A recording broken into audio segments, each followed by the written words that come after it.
Here it comes from the 444RR Studios in Maryland. It's The Talk Is Right, the only youcast with game shows, magic, and more. And now, here's the star of The Talk Is Right, 444RR. It's Friday, November 1st, and it's time for the next episode of The Talk Is Right, the weekly youcast with game shows, magic, and more. I'm your host, 444RR, and I want to thank our wonderful announcer, the ZachMan18, for giving us the wonderful new intro at the top of The Talk Is Right. He made a completely new intro for our Talk Is Right show. He did not make a new Christmas one because I kind of like his Christmas intro from last year, so you'll be seeing that in December. Or the Christmas Talk Is Right. Hope everybody had a safe and happy Halloween out there. And, in the comments below, just post your Halloween costume, what you went as this year, if you win as anything. All right. We have a lot of game show news to talk about. So we have to start off with The Price Is Right. And if you've been living under a rock this past week, you won't know that December 12th is a very special day on The Price is Right. December 12th, Price is Right fans rejoice. Bob Barker returns to The Price is Right to celebrate his 90th birthday. The special week of the week when December 12th falls on will have pet adoption segments making their return. Where the pet would come out and Bob Barker would used to say, go to the ASPCA or your local animal shelter around your house to pick up a friend like that. Those are making their return for the special week of celebrating Bob's birthday. I'm sure there'll be various clips played throughout the entire week as well of Bob Barker tribute memory kind of thing. And then on the 12th of December, Bob Barker will come back. And he will be giving away some showcase prizes, just like he did when he came back to promote his book, Priceless Memories, back in season 37. So he'll be back and going to have a special tribute to Bob Barker, which is going to be really cool. And a quote to TV Guide, executive producer Mike Richards said, We've had Bob on just one other time since Drew Carey took over the show. It was when Bob's book, Priceless Memories, came out, and it was a priceless moment for the fans. I was looking for the perfect reason to bring Bob back again, and the TV legend turning 90 is the perfect reason. So definitely watch on December 12th or set your DVRs because it's going to be a great moment on The Price is Right. So, old Price is Right host and new Price is Right host coming together another time. So it's going to be very cool. This may be the last time we'll ever see Bob Barker on the show. Sad to say, but he is turning 90, so he's getting up there. But who knows? Who knows? So that's perfect. I can't wait. It's going to be very, very exciting. Now, we're moving on to yesterday's special episode of The Price is Right. It was Halloween on The Price is Right, and as always, they overdid their Halloween show. It's always overdone, but this one was probably, in a lot of people online's opinion, and in this guy's opinion, if it's worth anything, this was the best Halloween show ever The Price is Right has ever done. The other one that I really liked was when they did the Wizard of Oz theme, because I'm a huge Wizard of Oz fan, but this one tops that one. Drew Carey was Dracula, Count Dracula, and the models were zombies. Now, I do want to make an error correction that was made. There was a taping report online that had said Amber was back for this episode of The Price is Right. And there was no Amber. So I want to make my personal apologies to everyone who thought Amber was going to be back on that show. She is not back on that show, so personal apologies from everybody here at the Talk is Right Studios. But I do have confirmation. This is actually confirmation that Rob Wilson will be returning, and according to some other sources online who are very credible, they say Gwendolyn will be back, and hopefully by next month or the month after, Gwendolyn will be back, and possibly Amber, and maybe Manuela. So definitely Rob Wilson's coming back, and Gwendolyn will be coming back. So very excited to see both of them coming back. So, but if you haven't watched the episode of The Price is Right for Halloween, definitely check it out. The games were great. They changed some of the games to Halloween names. Switch was Witch. Lucky 7 became Yucky 7. And there was just some really great moments in the show. I won't spoil all of them in case you didn't see the whole show or you didn't see it yet. But, like, they played Punch a Bunch, and something really neat happened in Punch a Bunch when Drew Carey went to reach for the card. A hand popped out at each hole, so that was really cool. And just some of the really cool things they had on the show. They had a special guest star on the show from the Late Late Show with Craig Ferguson. They had the robot giraffe or giraffe. I know I always pronounce the robot's name wrong, so I'm sorry about that. But they had him on the show. He drove the car out for Lucky 7, which I thought was really cool. So definitely go check that out if you haven't seen it. It's on CBS.com /Price is right now under their video page. So go check that out if you haven't watched it yet. And the intro was really cool too because Drew Carey came flying down from the ceiling. So I thought that was really cool too. Little bit of Price is Right insider knowledge. There was somebody online who went to the taping report, and they said that Drew Carey, the wiring, the harness that he was wearing, they couldn't get it unstuck. And there was an edit during the show. That is why right after Drew Carey comes down, they cut to the audience because Drew Carey actually did a regular entrance out of door 2, but they just edited the two together to make him look like that he flew down and then walked out onto the stage. So really cool Halloween episode overall, and probably my favorite Halloween episode. And a lot of people online have been saying it was the best Price is Right episode of the Drew Carey era, and I have to agree with them. So very, very cool. Now, if you didn't see Tuesday's show, there was a painful overbid in the Price is Right showcase. Tuesday's episode of The Price is Right generated an interesting ending. Contestant Michelle won his way on stage at the last possible moment and played 10 chances for a new car. Unfortunately, he couldn't get through the game and ended up winning a portable heater and a camera. That's all he won. He won a portable heater and a camera because he didn't know the price ended in 0 on the 10 chances game. He didn't know the price would always end in 0. He made it to the showcase, which consisted of a Sony Xperia phone with 1 year service, a trip to Key Largo, and a Chevy Spark.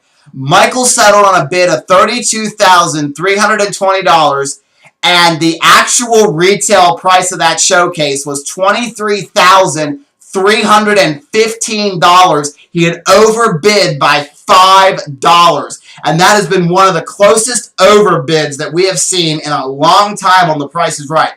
And another little bit of Price is Right insider knowledge, the closest overbid was actually by $1 back in the 80s. So there have been overbids very closer than that, but this has been one of the closest overbids we've seen in a couple years. Probably in the past decade, I think it's been one of the closest. Overbidding by $5 really stunk because the other contestant, the female, didn't think she won, and then Drew Carey was like, no, he overbid by $5. So very painful to watch. Michael had very unfortunate time during the whole show. Couldn't win the car, and he overbid on the showcase by $5. You know, that has got to be one of the worst Price is Right experiences. You're overbid by so little on the showcases. It stinks.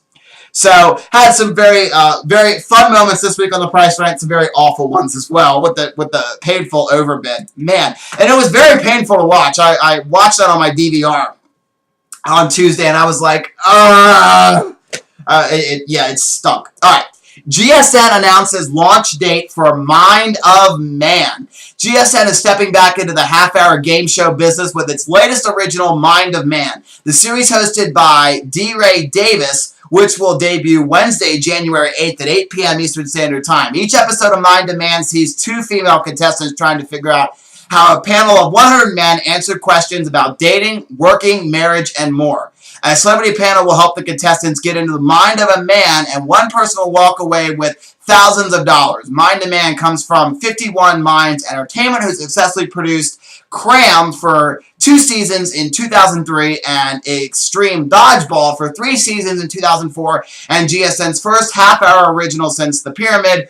40 episodes have been ordered. So very, very exciting. Congratulations to 51 Minds Entertainment and GSN, which it sounds like a pretty interesting show. I mean, for a game show format, it sounds kind of like 1 versus 100, except all male panel and then female contestants. So we'll see how that goes. It might be kind of interesting. All right.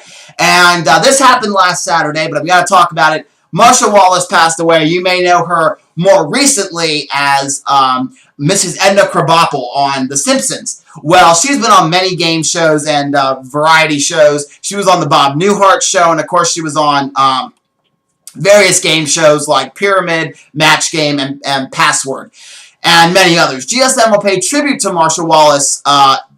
They paid tribute today, actually, so I'm a little late in reporting this. But anyways, so if you got a chance, check it out. It was from 8 a.m. to 12 p.m. Eastern Standard Time. The 4-hour marathon included Match Game, 2 episodes of Password Plus, and 2 episodes of the $100,000 Pyramid.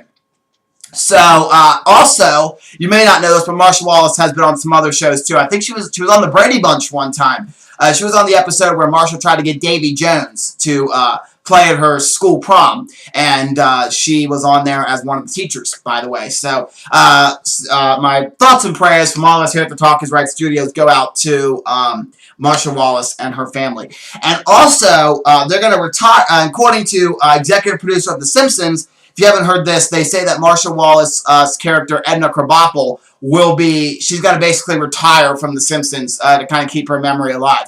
And The Simpsons have talked, I know I'm getting off game show topic, but since we're talking about Marsha Wallace, The Simpsons had talked about killing off a main character this season, and it's not going to be Mrs. Krabappel. They're going to just have her retire from teaching, is what The Simpsons said. All right, and also one other thing, this Monday coming up, November 4th, Celebrity Week begins on Who Wants to Be a Millionaire. For the 4th year in a row, the stars will be coming to the $1 million table, to win big money for charity. November 4th through the 8th is Celebrity Week on Who Wants to Be a Millionaire. Cedric the Entertainment will welcome famous faces from the world of television and film to hopefully raise millions of dollars for the charity of their choice. Starting the week is BET's Real Husbands of Hollywood star Boris Koji. He will play for Sophie's Voice Foundation, a charity created in 2008 by he and his wife in honor of their daughter Sophie, who was diagnosed with spina bifida at birth. As a bonus, which may excite some of you, Cedric offered Boris an extra $5,000 if he played his millionaire game in just his undershirt. As you can imagine, he said yes. Be sure to watch Monday and Tuesday to see how it all unfolds. Following him is Everybody Loves Raymond star Brad Garrett playing for Maximum Hope Foundation. They provide practical assistance to families caring for a child with life-threatening illnesses. Joshua Manna follows him. Josh, who stars on ABC's Scandal, plays for the Shark Fund, which provides funding for LA area public schools to enhance various programs. Finally, Cedric's on-screen wife on TV Land's The Soul Man, Nancy Nash, tries her luck. She plays for the Amazing Grace Conservatory, which offers performing arts programs to at-risk children. Each charity is guaranteed $10,000. How much will they get through? Will we see the second $1 million question of the season? Be sure to watch and find out. So it's going to be very exciting to see some very famous celebrities on Millionaire this coming week. Make sure to watch. Check your local listings. All right. And we have some other game show news as well. There is a somewhat game show for the holidays over on ABC. It's only going to be 5 episodes.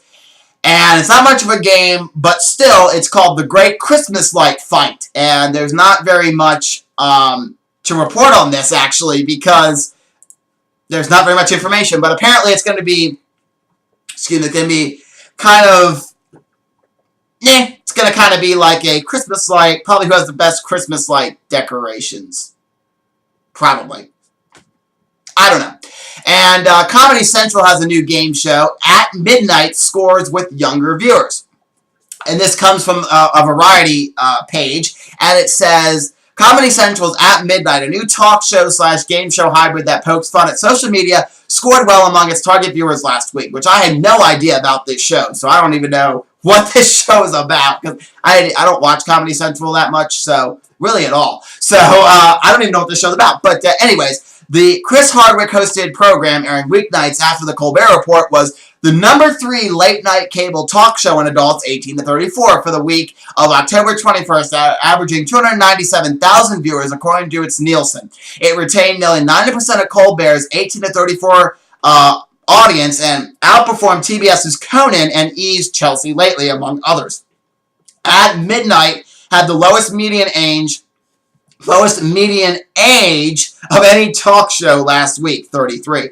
Among men 18 to 24 and 18 to 34, At Midnight built on Colbert Report and placed second only to the network's Daily Show, which airs an hour earlier and was number one among cable talk shows in all categories. So congratulations to that. Watch it. I don't even know what it, I don't even know. I don't even know what it's about. So just go watch it. And finally, if you're a fan of Where in the World and Where in Time is Carmen Sandiego on PBS, I talked about this back when The Talk is Right made its return. And for some odd reason, I don't know why, no information has been given, PBS cannot bring you old or new episodes of Carmen Sandiego. I guess because Carmen Sandiego is actually the rights are by Borderbound. I believe it's either Borderbound or I think it's Borderbound has the rights to Carmen. So they can't bring you new episodes apparently of Carmen Sandiego. I don't know why, but they are doing an online-only adventure that you can play along with, and there is an Instagram. It's PBS's official Instagram page, and they posted a video of a Halloween costume party with Carmen Sandiego, and they talked about, I think, how the stapler was stolen. So, and there's a girl in a Carmen Sandiego trench coat and hat. So, apparently it's going to be an online-only adventure game that you can play along with. So, definitely check that out when it becomes available online. I don't even know what it's about, but definitely go check it out. Okay, and now on to the magic news. We have the official Houdini seance. So, this year's official Houdini seance was held in Halifax, Nova Scotia. And basically what this is, Houdini died on Halloween. He promised his wife that if she tried to contact him through a seance, that he would contact her back only on Halloween, though. And every year, magicians and Houdini enthusiasts alike try to contact him through some kind of seance. And there's always an annual one every year somewhere in the world. This year's annual Houdini seance got attention from CNN. The network offered a nice write-up of the seance and its history on CNN.com. So far, there's been no word on whether they were contacted by the Handcuffed King. If the upcoming musical and cable movie are successful, we expect the seance to get even more attention next year. So, now, Houdini was a big proponent of, he was against seances because all of them were hoax and frauds because of the fact that people would be using tape recorders and stuff like that to kind of say that, hey, you're contacting the dead, which you're really not. All right. James Waleta, the winner, the 2013 winner of the Magician's Circle Young Magician of the Year awarded, was profiled by the Daily Gazette on their website. James is only 13 and was the first year he had entered the prestigious competition. For more information on the Magic Circle's Young Magicians Club, try to say that 3 times fast, visit their website, youngmagiciansclub.co.uk. It's a very prestigious young magicians circle in the UK, and we kind of have something like that here in America. The Magic Castle has their junior society, so definitely go check that out at that. You can check out that website. Lion Flood makes TV host The Magician. So Lion Flood, who reveals he will soon be working with Jeff McBride, one of my favorite magicians, was on Louisville's WHAS 11 to perform a little Halloween magic trick. He decided to let one of the Great Day Live hosts play magician instead. So the name of that video on YouTube is Magician Lion Flood's Halloween Card Trick. So definitely go check that out. All right, and let's see. There is something about Harry. And this is another story about Harry Houdini. Harry Houdini passed away 87 years ago on Halloween of 1926. Sometimes Houdini is downplayed among modern magicians. You will hear that he was more of an escape artist, he was not much of a magician, or that he built himself up mainly at the expense of others. You will hear that most of the people know him is not fact, but the fictions of a popular movie. Yes, and of course nobody really knows Houdini who lived nowadays, so we don't know if any of these statements are true or fair, but it does not matter. The fact is that Harry Houdini is a legend. That is not a hyperbole either. Harry Houdini is truly a legend. Almost 9 decades after his death, his name is still known worldwide. Magicians today are still held up against the benchmark of Houdini. And as you hear this, there is a major television project and Broadway musical being planned to celebrate his life. Houdini may have had all the thunder with little lightning. He may have lacked as a showman. He may have had a funny voice, but there was something very special about Harry Houdini. He personified the American dream. Houdini struck a chord with the masses, that elevated him beyond celebrity, and for that he still deserves the respect of magicians and magic fans. You can learn about the man, you can learn more about the man and arguably the world's most famous magician over at John Cox's blog, wildabouthoudini.com, or picking up a copy of Woman Clutches, The Secret Life of Harry Houdini, or Jim Steinmeiner's Hiding the Elephant. And I actually seen a little bit of Hiding the Elephant, and it's a really great book, a really great read. Alright, there's a video going around. Magician helps guy propose and surprise girlfriend. Justin Flom, who does the cardistry trick, helps a fan propose. Justin Flom step up and help the fan propose in the latest of a magic proposal videos. Having a magician aid in the proposal seems to be a real trend over on the Tube of You. So definitely go check that out. And it's really, really cool. Alright. Houdini haunts Harlem homeowner. We have a lot, because it is Halloween time. There's a lot of Houdini news coming out. The New York Daily News has covered the plight of a 70-year-old Fred Thomas who is haunted by the legacy of Harry Houdini. Why? Mr. Thomas is the owner of the Harlem brownstone that was once the home of Harry and Bess Houdini. Every year, especially around Halloween, crowds of Houdini fans show up to gawk and take pictures. According to the article, Mr. Thomas had no idea that Houdini once owned the home, which he bought in 1991, until a neighbor told him. Instead of bugging Thomas, the Daily News suggests going down to Phantasm Magic, visiting their Houdini museum, and bugging Roger Dreyer instead. So, yes. So, they say, Houdini would try to contact his wife Bess, but I don't know. So, that's all the magic news I have for this week. Thank you guys so much for watching The Talk Is Right for this week. Hope you enjoyed, and thanks for watching, and I will see you next week for another all-new episode of The Talk Is Right. Hope you had a safe and happy Halloween, and don't eat all your candy at once. Have a great day, and I'll see you next time.